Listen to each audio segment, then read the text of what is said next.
Star hero God of masses Balakrishna హీరోగా నటించిన latest చిత్రమే డాకు మహారాజ్. దర్శకుడు కొల్లిబాబీ తెరకెక్కించిన ఈ క్రేజీ యాక్షన్ చిత్రం బాలయ్య కెరియర్ లో మరో పెద్ద హిట్ గా నిలిచింది. అయితే ఈ చిత్రం ఆల్రెడీ 100 కోట్ల గ్రాస్ ని క్రాస్ చేయగా ఇప్పుడు సక్సెస్ఫుల్ గా 6 రోజుల రన్ ని కంప్లీట్ చేసుకుంది.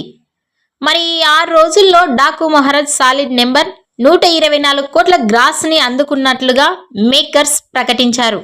7వ రోజు 10 కోట్ల గ్రాస్ కలెక్షన్స్ ని రాబట్టింది. 7 రోజులలో మొత్తం 2 తెలుగు రాష్ట్రాలలో 80 కోట్ల గ్రాస్, ప్రపంచవ్యాప్తంగా 78 కోట్ల షేర్, 135 కోట్ల గ్రాస్ కలెక్షన్స్ ని రాబట్టింది. ఈ సినిమా బిజినెస్ 82 కోట్ల షేర్, 167 కోట్ల గ్రాస్ కలెక్షన్స్ రాబడితే ఈ సినిమా లాభాల బాటలోనికి వెళ్తుంది. అంటే మరో 32 కోట్ల గ్రాస్ కలెక్షన్స్ రాబడితే ఈ సినిమా లాభాల్లోనికి వెళ్తుంది. 8వ రోజు 5 నుండి 10 కోట్ల గ్రాస్ కలెక్షన్స్ రాబట్టవచ్చని ట్రెండ్ వర్గాలు వెల్లడించాయి. డాకు మహారాజ్ బాక్సాఫీస్ కలెక్షన్స్ పై మీ అభిప్రాయాన్ని కామెంట్స్ రూపంలో తెలియజేయండి.